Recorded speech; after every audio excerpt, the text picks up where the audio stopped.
Okay, आगे live ready. Okay, hello, good evening everyone. I am chef Venkatesh Sharma और आप सभी का स्वागत है अमूल सिंपल होममेड रेसिपी में। और आज हम बनाने वाले हैं एक बहुत ही बेहतरीन स्टार्टर, जिसमें कि आप लोगों को जैसे कि आप सभी को पता है कि मानसून का सीज़न चल रहा है एंड कुछ ना कुछ हम लोगों को स्टार्टर्स इवनिंग में अब हमारी कॉफ़ी या फिर हमारी टी के साथ हम लोग प्रेफर करते हैं। तो इसी के लिए एक झटपट सी रेसिपी मैं आप लोगों के लिए लेके आया हूँ। आई होप आप लोगों को पसंद आएगी। सो एक बार जैसे ही हमारे थोड़े से व्यूअर्स हमारे साथ जुड़ते हैं तो हम अपनी रेसिपी को स्टार्ट करेंगे।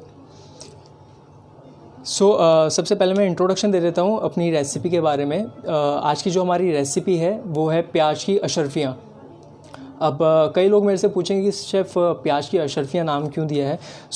इसमें एक ट्विस्ट है, वो ये है कि पुराने ज़माने में जो निज़ाम्स होते थे या फिर जो हमारे लाइक रॉयल किंग्स होते थे, वो क्या करते थे, उनको खाने का बहुत शौक़ था। अब वो जो खाना खाते थे उनको कुछ ना कुछ नया इजाद चाहिए होता था उनकी डिशेज़ में। ओके, वो अपने बावर्चियों को या फिर अपने शेफ़्स को बोलते थे कि मेरे लिए कुछ ऐसा प्रेजेंट करो जिसको खाते ही मेरे मतलब ज़बान से निकले कि वाह, ये कुछ नया है।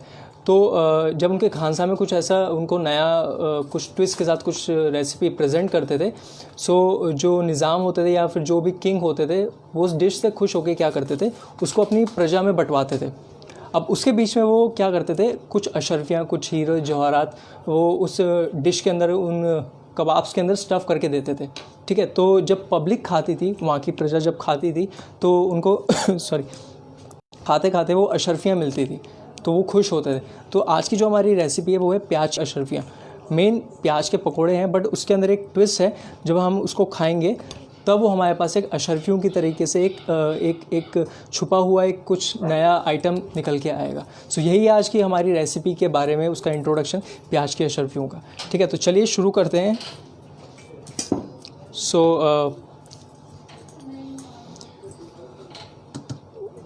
यहाँ पर मेरे पास एक बोल में 1 कप ग्रेटेड अमूल पनीर है। ठीक है, यहाँ पे मैं अमूल पनीर इसलिए रेफ़र कर रहा हूँ बिकॉज अमूल पनीर जो होता है वो बहुत ही सॉफ्ट है, डिलीशियस है and I think all over India में जितने भी शेफ़्स हैं, जितने भी होटल्स हैं, रेस्टोरेंट हैं, वो अमूल पनीर ही प्रेफर करते हैं, या जितने भी हमारे अमूल के प्रोडक्ट्स होते हैं वही प्रेफर करते हैं। बिकॉज एक तो अमूल जो है हमारा इंडिया का ब्रांड है, नंबर 1 ब्रांड है एंड इसके जो प्रोडक्ट्स होते हैं वो बहुत ही डिलीशियस होते हैं। यहाँ पर मेरे पास 1 कप ग्रेट किया हुआ पनीर है। इसके अंदर मैं आधा फाइन चॉप अनियन ऐड करूँगा।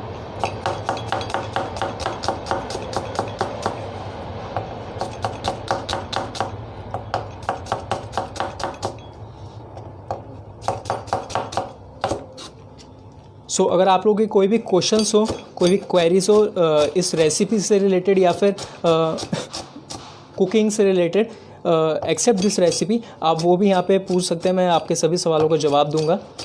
ज़रूरी नहीं है कि आज सिर्फ हम लोग सिर्फ इसी डिश के बारे में क्वेश्चन करेंगे। आप चाहें तो कुकिंग से रिलेटेड कोई भी क्वेश्चन कर सकते हैं। यहाँ मैंने 1 कप ग्रेटेड पनीर के अंदर आधा कटा हुआ प्याज ऐड किया है। इसी के साथ मैं इसमें 1 बड़ा चम्मच फाइन चॉप हरा धनिया यानी कोरिएंडर ऐड कर रहा हूँ। साथ ही साथ 1 छोटा चम्मच बारीक कटा हुआ अदरक, जिंजर, प्लस इसी के साथ हम यहाँ पर 1 ग्रीन चिली को फाइन चॉप करेंगे। जब भी आप ग्रीन चिली फाइन चॉप करें तो उसको 1/4 ऐसे स्लिट कर लें, उससे बिल्कुल फाइन चॉप हो गए।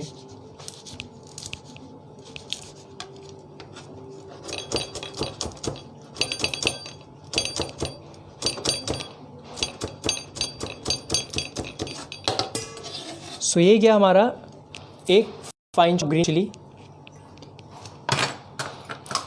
ये तो हो गए हमारे इंग्रेडिएंट्स। अब बारी है ड्राई मसालों की।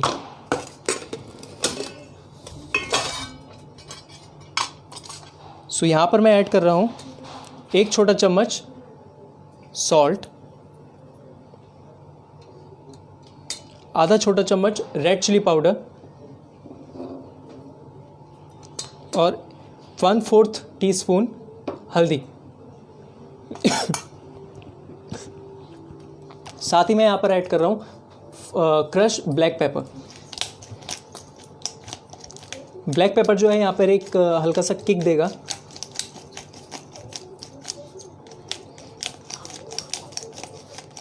जो ग्रीन चिलीज़ होती हैं वो स्पाइसीनेस लेवल इंक्रीज़ करती है, एंड जो ब्लैक पेपर होता है वो हमें किक देगा। प्लस जैसे कि हम सभी को पता है कि अभी मानसून का टाइम चल रहा है, एंड इसमें हम लोगों को थ्रोट इन्फेक्शन बहुत ज़्यादा होता है, तो उसमें जो ब्लैक पेपर होता है एक तरीके से एक जड़ी बूटी का काम करता है, मतलब हमारे गले को वो ठीक रखता है।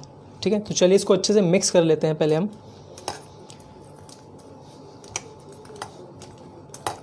सो आज की जो रेसिपी है, इसके जितने भी इंग्रेडिएंट्स हैं बिल्कुल सिंपल हैं, होममेड रेसिपी है। ठीक है, बस इसको हल्का सा हम लोगों ने ट्विस्ट दिया है। सो ऐसे कोई भी इंग्रेडिएंट्स नहीं है जो आपको ईज़िली अवेलेबल ना हो। सारे हमारे इंडियन इंग्रेडिएंट्स हैं, एंड ईज़िली हर किसी को मिल जाएगा अपने घर के आसपास।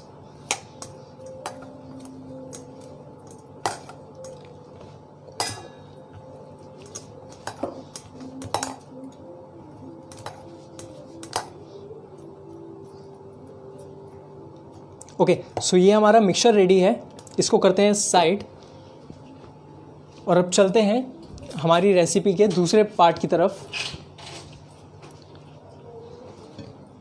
इसमें हमें अनियंस को प्रॉपर थिक रिंग्स में कट करना है। तो इसके लिए मेरे पास एक राउंड अनियन है।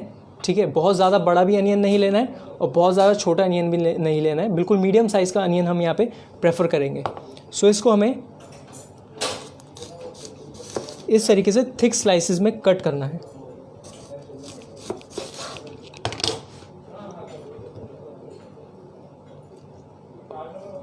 और इस तरीके से इन रिंग्स को हम लोग अलग कर लेंगे।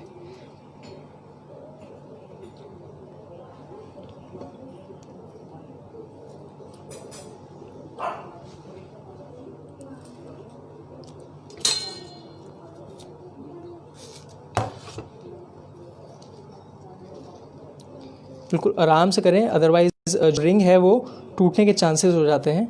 सो इसलिए आराम से इसको बिल्कुल निकालेंगे।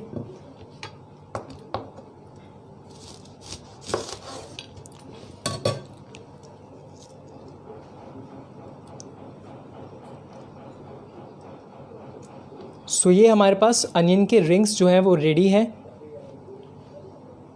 हमारी स्टफिंग के लिए। सो ये हमारे दो पार्ट्स कंप्लीट हो चुके हैं। फर्स्ट, जिसमें कि हम लोगों ने इस तरीके से अपने रिंग्स निकाले हैं अनियंस के, और आप देख सकते हैं यहाँ पर जो थिकनेस है अनियन के रिंग्स की वो कुछ हमें इतनी रखनी है, अराउंड 1/2 इंच के आसपास। ठीक है, इससे ज़्यादा अगर पतला होगा तो क्या होगा, फ्राइंग के टाइम पे अनियंस टूट सकते हैं। और सेकंड पार्ट जो है हमारा वो है हमारा स्टफिंग।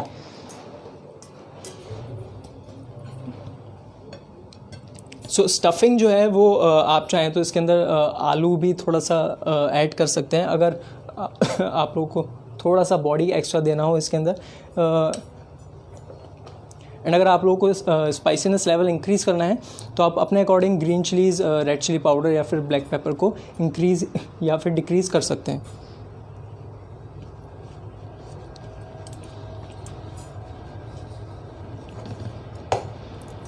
सो अभी करना क्या है, ये अनियंस के रिंग को करेंगे हम 2 मिनट के लिए साइड।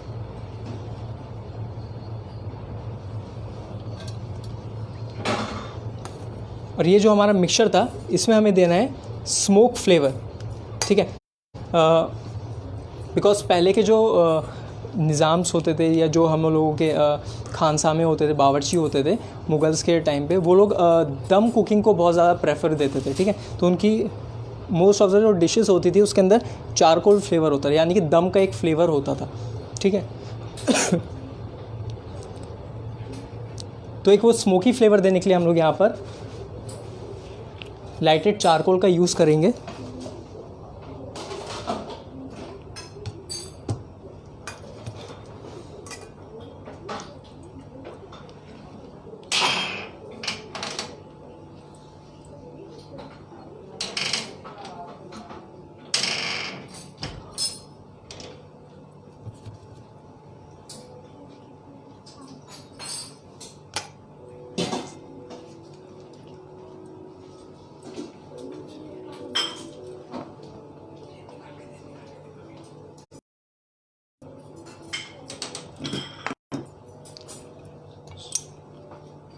सो यहाँ पर मेरे पास लाइटेड चारकोल है, इसको हम इसके अंदर रखेंगे और इसके ऊपर से थोड़ा सा ऑयल स्प्रेड करेंगे सो दैट वो एक स्मोक आए, और इसी के साथ इसको हम लोग एक प्लेट से कवर अप कर देंगे सो दैट इसके अंदर एक स्मोकी फ्लेवर बना रहे, ठीक है। और इसको कर देंगे अब हम लोग 2 से 3 मिनट के लिए इस तरीके से बंद। इसमें क्या होगा, जितना भी हमारा स्मोक का फ्लेवर है, जो हमारे चारकोल का फ्लेवर है, वो सारा का सारा हमारे मिक्सचर के अंदर चला जाएगा, ठीक है। ये स्टेप जो है वो ऑप्शनल है, आप चाहें तो इसको नहीं भी यूज़ कर सकते हैं। अगर आपको स्मोकी फ्लेवर पसंद नहीं है अपने डिशेस के अंदर, तो आप इस स्टेप को रिमूव भी कर सकते हैं इसमें से, ओके। शालिनी श्रीवास्तव कमेंट है कि और वेरिएशन क्या कर सकते हैं स्टफिंग? मैम स्टफिंग के अंदर आप चाहें तो मोज़रेला चीज़ को भी ऐड कर सकते हैं, नॉर्मल जो प्रोसेस चीज़ आता है वो भी ऐड कर सकते हैं, या फिर आप चाहें तो स्टफिंग के अंदर ड्राई फ्रूट्स भी ऐड कर सकते हैं, जैसे कि हमारा आमंड्स है, इसी पनीर के साथ आमंड्स है, या फिर कैशू नट है, या फिर डेट्स हैं, आप इनको भी इसके अंदर यूज़ कर सकते हैं, ठीक है, थोड़ा और रॉयल टच देने के लिए। बेसन भी डाल सकते हैं इसमें? बेसन जब हम लोग अभी 3rd स्टेप में जाएंगे तब हम लोग बेसन का यूज़ कर सकते हैं। अभी ये जो स्टफिंग है, स्टफिंग के अंदर आप बेसन यूज़ मत करिएगा, अदरवाइज़ वो थोड़ा सा रॉ फ्लेवर देगा, ठीक है। जब हम इसका एक स्लरी बनाएंगे इसकी स्टफिंग के लिए, स्टफिंग के बाद को डिप करने के लिए, तब हम लोग बेसन का चाहें तो यूज़ कर सकते हैं।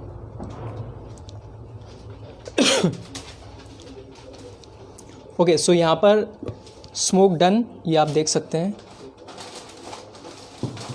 ठीक है। सो ये स्टेप कम्प्लीटली ऑप्शनल है, आप चाहें तो इसको कर सकते हैं, आप चाहें तो नहीं भी कर सकते हैं। सो इसके अंदर अब टोटल स्मोक फ्लेवर आ चुका है।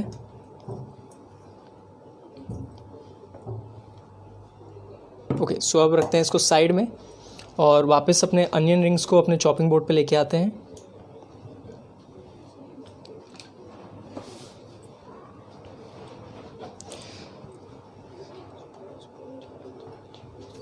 सो मैं आपको लोगों को पहले भी अनियंस की थिकनेस दिखा चुका हूँ।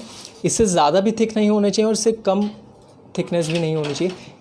अराउंड 1/2 इंचेस इसका थिकनेस होना चाहिए सो दैट प्रॉपरली इसको स्टफिंग को होल्ड करके रखें, ठीक है। सो अब 1 स्पून लेंगे एंड जो हमारा अनियन है इसके बीच में इसको हम लोग इस तरीके से प्लेस करेंगे और उसके बाद स्पून की बैक साइड से इसको इस तरीके से प्रेस करेंगे। इसको अच्छे से प्रेस करना है सो दैट अनियंस के साथ वो अच्छे से अटैच हो जाए। अदरवाइज़ होगा कि अगर ये प्रॉपर्ली हम इसको इस तरीके से प्रेस नहीं करेंगे तो जब हम इसको स्लरी के अंदर डिप करेंगे तब ये जो हमारे मिक्सचर है अनियंस में से बाहर निकल के आ सकता है। पनीर में स्पाइस क्या यूज़ किया है? इसके अंदर हम लोगों ने फाइन चॉप कोरिएंडर का यूज़ किया है, fine chop green chillies use किया है, फाइन चॉप जिंजर यूज़ किया है। जिंजर और जो चिली है वो एक किक देगा। साथ ही साथ इसमें हम लोगों ने ब्लैक पेपर क्रश यूज़ किया है and salt, turmeric and red chilli powder.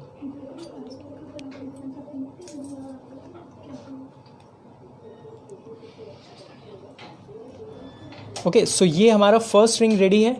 इसको एक बार अच्छे से फाइनल प्रेस कर देते हैं। इसको रखते हैं साइड। अब सेकंड रिंग लेते हैं। ठीक उसी तरीके से इसके अंदर भी हम लोग स्टफिंग ऐड करेंगे, प्रेस करेंगे। एक साथ पूरा स्टफिंग मत डालिए, पहले थोड़ा सा स्टफिंग डालिए, उसको प्रेस कीजिए, फिर अगेन थोड़ा सा और स्टफिंग इसके अंदर ऐड कीजिए।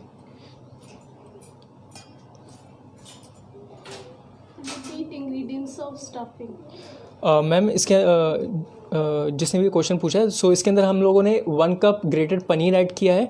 पनीर जो है वो फाइनली ग्रेटेड होना चाहिए। उसके बाद half fine chop onion, 1 fine chop green chilli, 1 tablespoon fine chop coriander, half teaspoon fine chop ginger. उसी के साथ हम लोगों ने इसके अंदर salt, turmeric, black pepper crushed and red chilli powder add किया है। सो ये हमारे सेकेंड रिंग रेडी है। इसी के साथ third ring.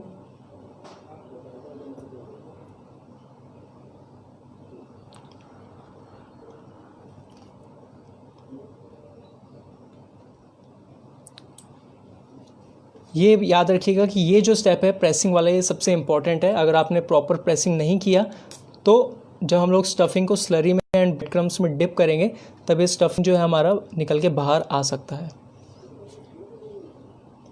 So be careful, ये स्टेप को ज़रूर फॉलो करें।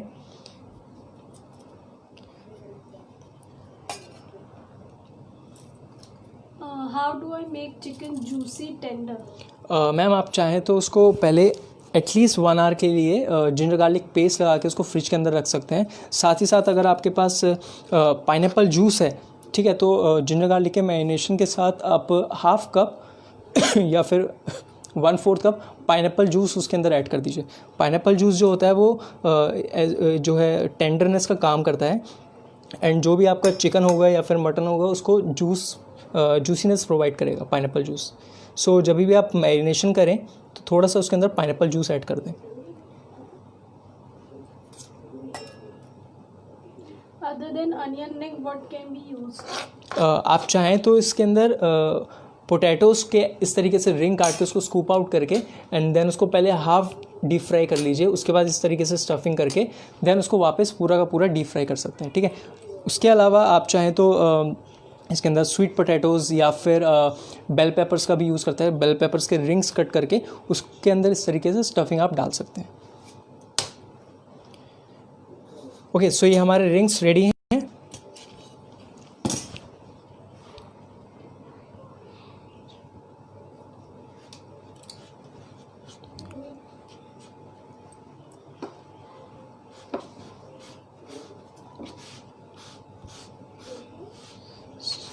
सो एक बार अपना एरिया कर लेते हैं साफ़।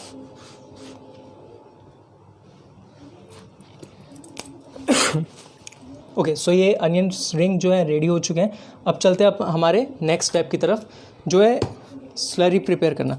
तो यहाँ पर मेरे पास 1 कप मैदा है। इसके अंदर मैं 1 टीस्पून सॉल्ट ऐड कर रहा हूँ,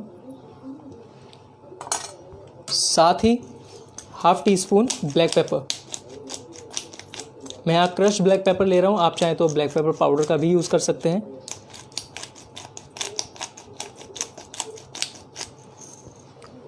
ओके, सो स्लरी प्रिपेयर कर रहे हैं यहाँ पे हम।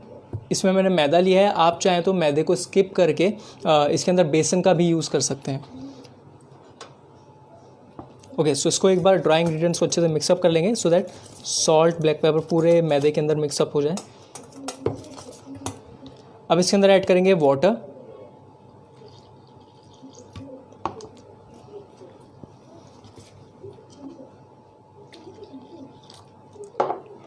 और एक स्लरी प्रिपेयर करनी है हमें।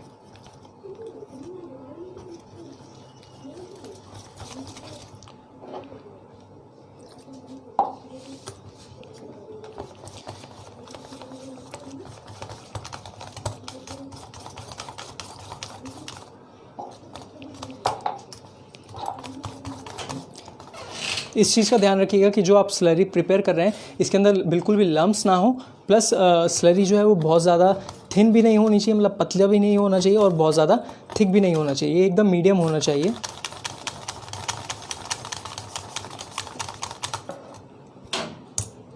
थोड़ा सा पानी और ऐड करेंगे इसमें। सो स्लरी जो है वो फ्लोटिंग कंसिस्टेंसी की होनी चाहिए।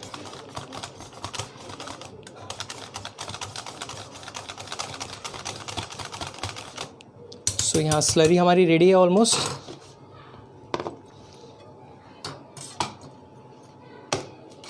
अब जो हमारे प्याज हैं इनको करते हैं हम एक साइड में, और अब हमें 3 इंग्रेडिएंट्स की ज़रूरत है यहाँ पर।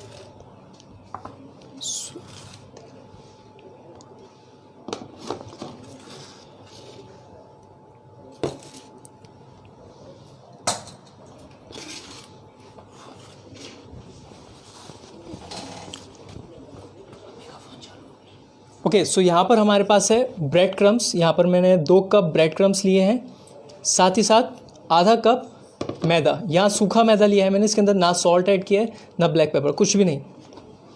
और ये हमारा प्रिपेयर्ड स्लरी।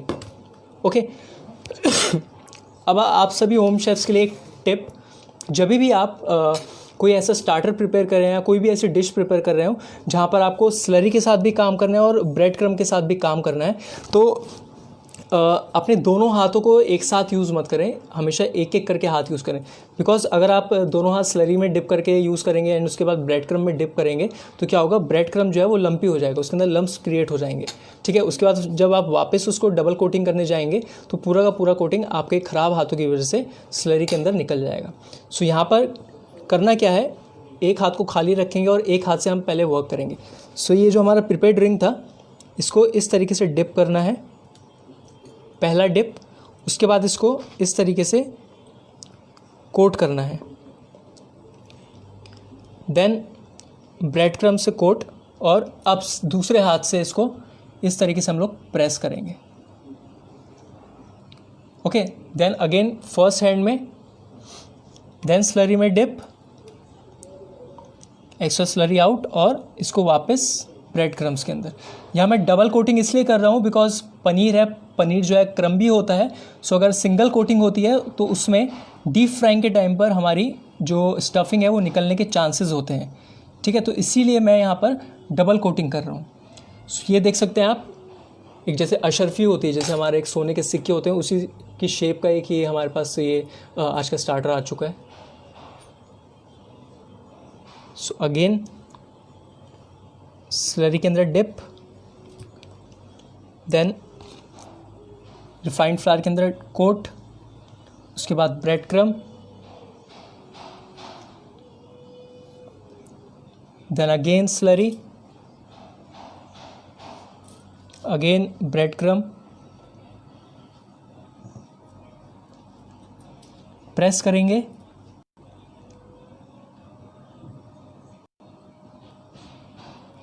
चारकोल नहीं है तो लौंग का फ्लेवर स्मोकिंग के लिए दे सकते हैं। हाँ, आप चाहें तो लौंग का भी फ्लेवर दे सकते हैं या फिर सिनेमन स्टिक यानी कि दालचीनी का भी फ्लेवर दे सकते हैं। सो थर्ड वन, स्लरी में डिप, स्लरी से आउट,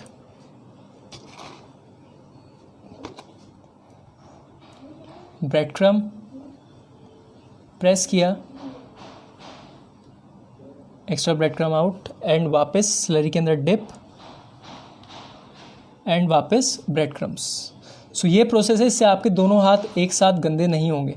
ठीक है, तो ये आपके लिए आज का अमूल का टिप था।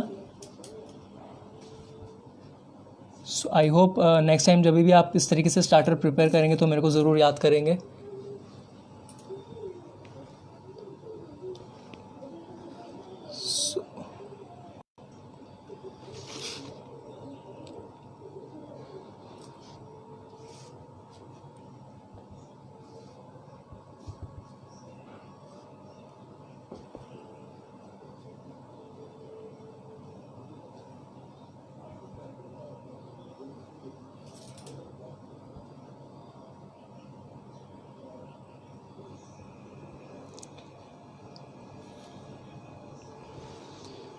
सो ये लास्ट वन, स्लरी के अंदर dip, coat with refined flour, bread crumbs,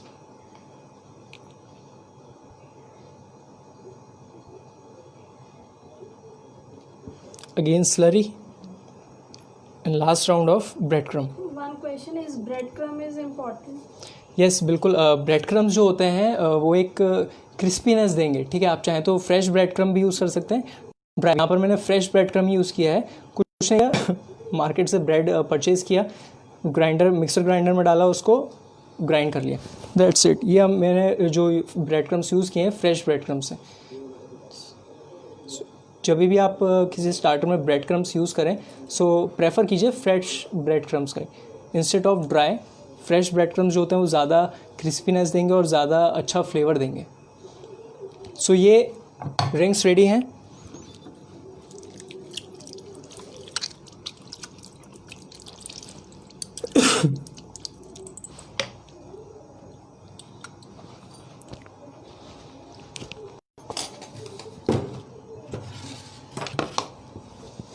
सो अब करते हैं अपने ऑयल को गरम। ऑयल टेम्परेचर कितना होना चाहिए? सी ऑयल टेम्परेचर जो है वो मीडियम हॉट होना चाहिए, ना ज़्यादा ठंडा और ना ही बहुत ज़्यादा गर्म। बिकॉज़ अगर ऑयल का टेम्परेचर बहुत ज़्यादा ठंडा होगा तो क्या होगा, ठंडे ऑयल में ये हमारी अशर्फियाँ जाते ही जो ब्रेड क्रम्स हैं वो आउट हो जाएंगे, पूरे के पूरे निकल जाएंगे, एंड हमारा जो कोटिंग है वो पूरा आउट होगा, एंड जो उसके अंदर का स्टफिंग है वो भी बाहर निकल जाएगा। एंड अगर तेल बहुत ज़्यादा गर्म होगा तो उसमें क्या प्रॉब्लम होगा, हमारा जो आउटर लेयर है यानी कि जो ब्रेड क्रम्ब का लेयर है वो जल्दी कुक हो जाएगा, एंड अंदर का जो प्याज है, अंदर का जो हमारा स्लरी था वो प्रॉपर कुक नहीं हो पाएगा। एंड जब तक हम लोग स्लरी कुक करने जाएंगे तब तक हमारा ब्रेड क्रम्स जल जाएंगे। तो इसका टेम्परेचर जो है वो मीडियम हॉट होना चाहिए। सो अब मीडियम हॉट कैसे आप लोग घर पे इसकी जांच कर सकते हैं, उसका भी मैं एक ट्रिक बताता हूँ। ये हमारे फिंगर्स का जो बैक साइड होता है, ये वाला साइड, ये नहीं, ये वाला साइड, ठीक है, ये बहुत ज़्यादा सेंसिटिव होता है। ये हमारे हाथ में इस वाली साइड से ज़्यादा सेंसिटिव ये वाला पार्ट होता है। ओके, सो जैसे ही ऑयल गर्म होता है तो हमेशा कुछ इंचेस, अबाउट हाफ या 1 इंचेस ऊपर से इस तरीके से ऑयल का टेम्परेचर चेक कीजिए। अगर आप ना इस तरीके से हैंड, ये वाला पार्ट नीचे 5 to 6 सेकेंड्स तक रख सकते हैं तो इसका मतलब है कि आपका ऑयल का टेम्परेचर इनफ है आपके फ्राइंग के लिए। बट अगर आप 3 सेकेंड से ज़्यादा नहीं रख सकते हैं अपने हाथ को इसके ऊपर, बहुत ज़्यादा हीट दे रहे हैं यहाँ पे, तो मतलब आपका ऑयल का टेम्परेचर बहुत ज़्यादा गर्म हो चुका है। Repeat stuffing ingredients. स्टफिंग के लिए यहाँ पर हम लोगों ने 1 कप ग्रेटेड पनीर लिया है, उसके बाद उसके अंदर हम लोगों ने हाफ फाइन चॉप अनियन का यूज़ किया है, 1 green chilli fine chop use करी है, 1 tablespoon fine chop coriander, half teaspoon fine chop ginger, then हम लोगों ने salt, black pepper, red chilli powder and turmeric का यूज़ किया है।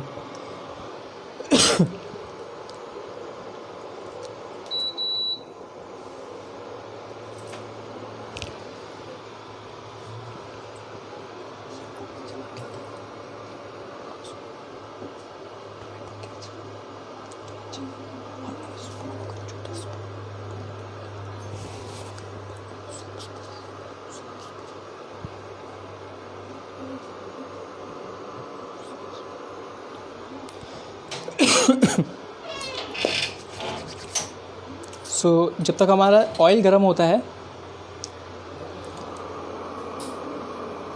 तब तक मैं आपको एक प्लेटिंग का तरीका बताता हूँ, हमारी टेक्निक जो आज हम प्लेटिंग यूज़ करने वाले हैं। यहाँ पर मेरे पास वुडन प्लेटर है एक,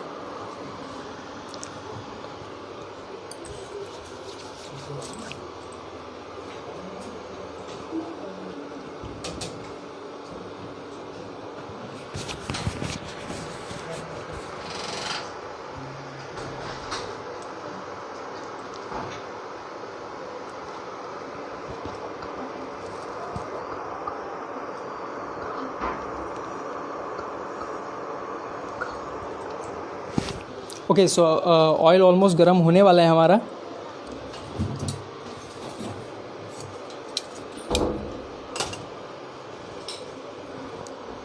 सो कभी भी आप जब किसी भी चीज़ को डीप फ्राई कर रहे हो तो कोई भी आपके पास अगर कोई ब्रेड क्रम है या कोई भी आपके पास इंग्रेडिएंट है तो उसको हल्का सा इस तरीके से इसमें टिप करके देख लें, ठीक है। आप चाहे कितने भी बड़े शेफ़ हैं, बट ये प्रोसेस एक बार प्लीज़ चेक कर लें। सो ऑलमोस्ट होने वाला है। तो ये टेक्निक जो मैंने आपको बताई थी आप इसको यूज़ कर सकते हैं।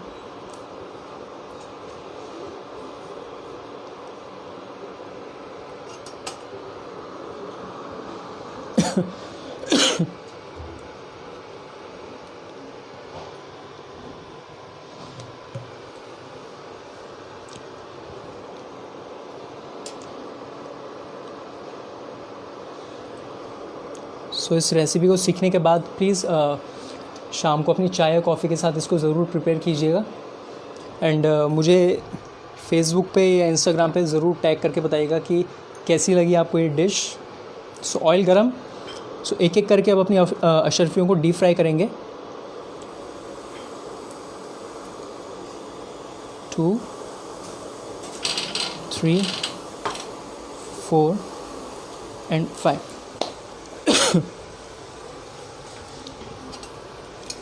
ओके, जब भी आप डीप फ्राइंग के लिए डालें तो डीप फ्राइंग में डालने के बाद एटलीस्ट 15 to 20 सेकेंड्स तक अपने प्रोडक्ट को बिल्कुल भी या अपनी डिश को बिल्कुल भी छेड़े नहीं, अदरवाइज़ जो भी क्रम हमने इसमें यूज़ किया है, जो भी ब्रेड क्रम्स हैं या जो भी हमने कोटिंग करी है वो निकल जाएगी। अगर आप उसको ऐड करके या आप उसको डायरेक्ट स्पैचुला से या फिर अपने स्ट्रेनर से उसको चलाएंगे तो ठीक है। तो 15 से 20 सेकंड के लिए इसको इसी तरीके से रहने देंगे, सो दैट वो जो क्रम्ब है, वो जो कोटिंग है, वो उसके अंदर अच्छे से चिपक जाए।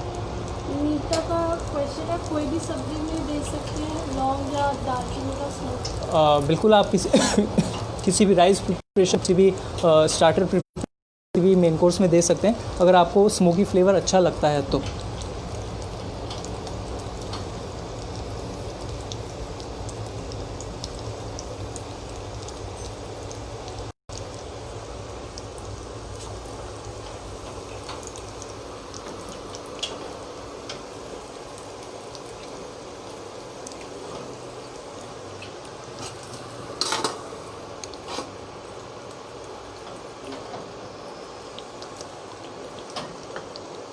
और इसको गोल्डन ब्राउन होने तक हम लोग इसको डीप फ्राई करेंगे। Can we do shallow fry? नहीं, शैलो फ्राई देखिए, शैलो फ्राई अगर हम लोग करेंगे तो ये जो हमारा क्रम्ब है, ये क्रम्ब पूरा का पूरा निकल जाएगा, ठीक है। आई नो डीप फ्राइंग थोड़ा अनहेल्दी होता है कुछ लोगों के लिए, बट कभी कभी चीट डेज चलते हैं, ठीक है। तो एटलीस्ट मंथ में या 2 मंथ्स में एक बार चीट डे तो जिम वाले भी कर लेते, तो हम लोग क्यों नहीं।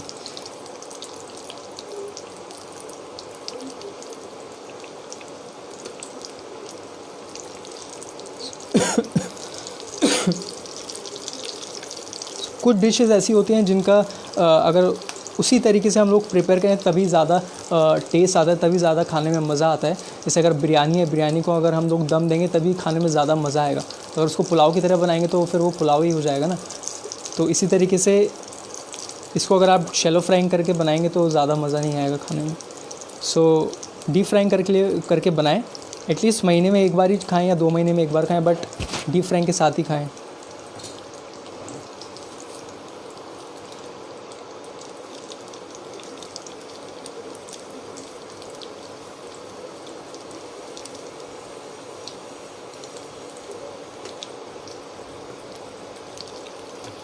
सो आप देख सकते हैं गोल्डन ब्राउन हो गया है एंड क्रिस्प होना स्टार्ट हो चुका है। ये just couple of seconds and हमारी डिश ऑलमोस्ट रेडी हो जाएगी।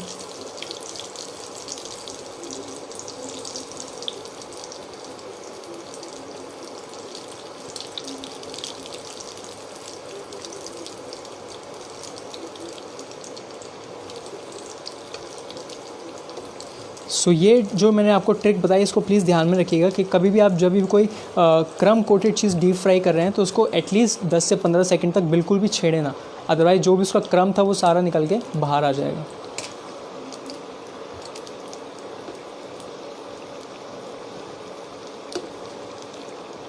सो हमारी अशरफियाँ रेडी हैं ऑलमोस्ट, तो इसको निकालते हैं बाहर, गैस को करते हैं ऑफ़।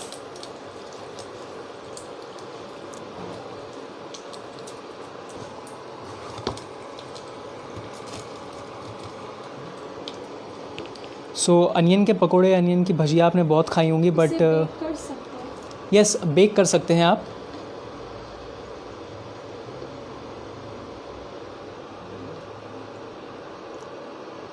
बट आई थिंक इस तरीके से स्टफ्ड प्याज के पकोड़े आपने पहली बार देखे होंगे, या आई होप देखे होंगे, तो कभी आपने सोचा नहीं होगा कि हम बनाएं। तो चलिए, अशरफियाँ रेडी हैं। अब इसको प्लेटिंग का तरीका मैं आपको बताता हूँ। अब जब बात चली है एक रॉयल खाने की, अशरफियों की, तो अशरफियाँ जो हैं वो एक तरीके से रॉयल खाना है हमारा, ठीक है। बिकॉज़ जो हम लोग आज बात कर रहे हैं वो कर रहे हैं रॉयल्टी की, जो हमारे लखनऊ का खाना है या फिर जो हमारा लाइक राजा महाराजा नवाबों का जो खाना है। तो अब जो खाना नवाबों का है तो आई थिंक उसकी प्लेटिंग भी थोड़ी नवाबों की जैसी होनी चाहिए, थोड़ी रज़ाइयत के साथ। सो यहाँ पर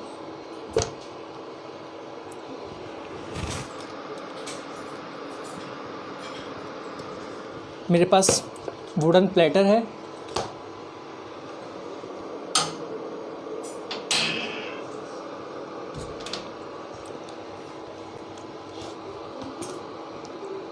और यहाँ पर मेरे पास एक छोटा सा बॉक्स है ठीक है। ये बॉक्स जो है आपको किसी भी गिफ्ट शॉप पे, किसी भी स्टेशनरी पे या फिर किसी भी लाइक जहाँ पर ज्वेलरीज मिलती हैं वहाँ पर इजीली आपको अवेलेबल होगा। तो ये मैं आज आप लोगों के लिए लेके आया हूँ प्रेजेंटेशन के लिए। आई होप आप लोगों को बहुत पसंद आएगा, क्यों बिकॉज़ प्लेट्स के ऊपर तो हम लोग हमेशा प्लेटिंग करते हैं, आज कुछ नया देखने को मिलेगा। सो ओपन करते हैं बॉक्स, और इसके अंदर मेरे पास कुछ स्टोन्स हैं जो कि प्रेजेंटेशन में मेरी हेल्प करेंगे, ठीक है, डिश को प्रेजेंट करने में, डिश को थोड़ा सा एक रॉयल लुक देने के लिए।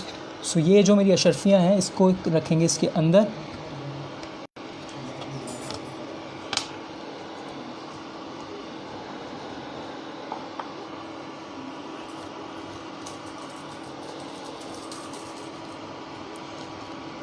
एक अशर्फी, 2 अशर्फियाँ जो हमारी बची हैं इनको रखेंगे हम बाहर। एक अशर्फी को करेंगे 1/2। सो आप देख सकते हैं ये बाहर की क्रिस्पीनेस, अंदर के अनियन एंड उसके अंदर की स्टफिंग। इसको रखेंगे इस तरीके से। साथ में देंगे हम लोग एक डिप। आप चाहें तो टमाटो केचप का भी यूज़ कर सकते हैं, ग्रीन चटनी का भी यूज़ कर सकते हैं, सालसा का भी यूज़ कर सकते हैं।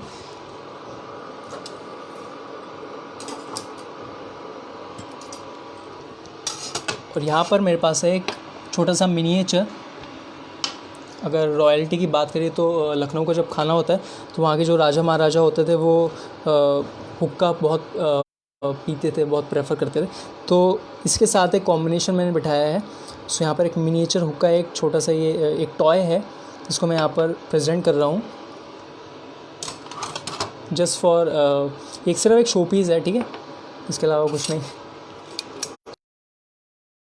भी आप अपने गेस्ट के सामने प्रेजेंट करें इसको। सो यहाँ पर मैं एक प्रेजेंटेशन के लिए चारकोल यहाँ पर ऐड कर रहा हूँ, ठीक है। अब जब भी आपके घर पे कोई गेस्ट है और आपको अगर बाई चांस ऐसा एक ज्वेलरी बॉक्स मिल जाए, वैसे तो ईज़िली मिल जाता है। सो इस तरीके से आप चाहें तो एक चारकोल उसके अंदर ऐड करें, थोड़ा सा उसके ऊपर ऑयल स्प्रेड करें एंड उसको कर दें बंद।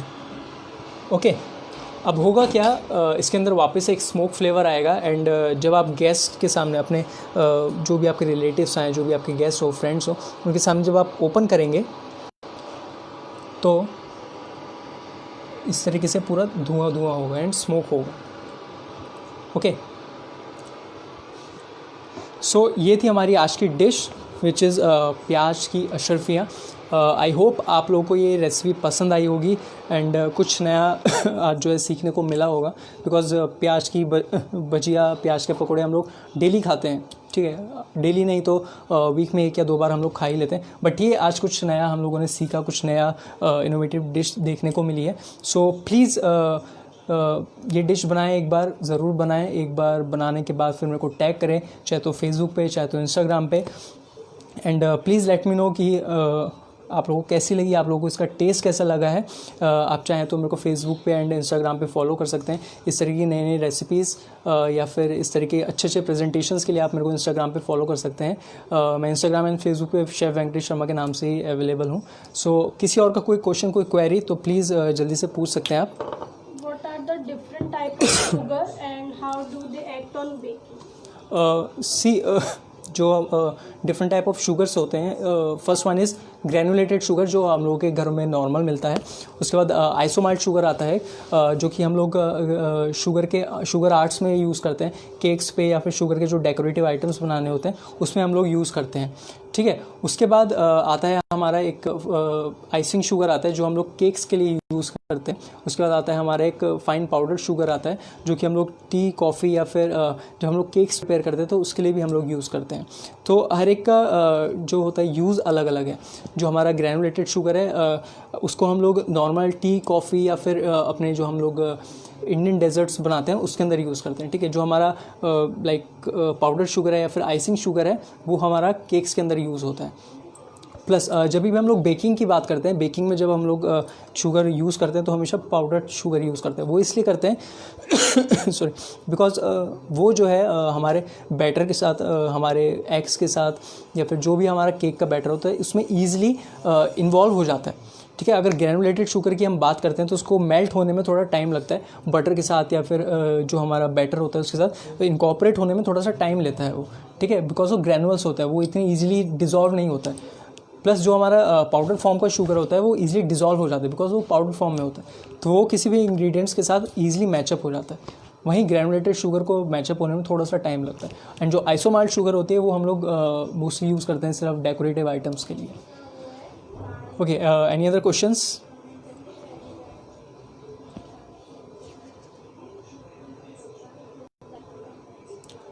Okay, no more questions. तो thank you so much everyone, आप लोग यहाँ पे ज्वाइन हुआ, आप लोगों ने मेरी रेसिपी देखी। And once again thank you so much Amul, जिसने मेरे को ये अपॉर्चुनिटी दी कि मैं उनके प्लेटफॉर्म पे आके अपनी एक रेसिपी को प्रेजेंट करूँ। सो आई होप दोबारा एक बार वापस मिलेंगे जल्दी। तब तक के लिए thank you so much. Eat healthy, stay fit and keep cooking. Thank you so much.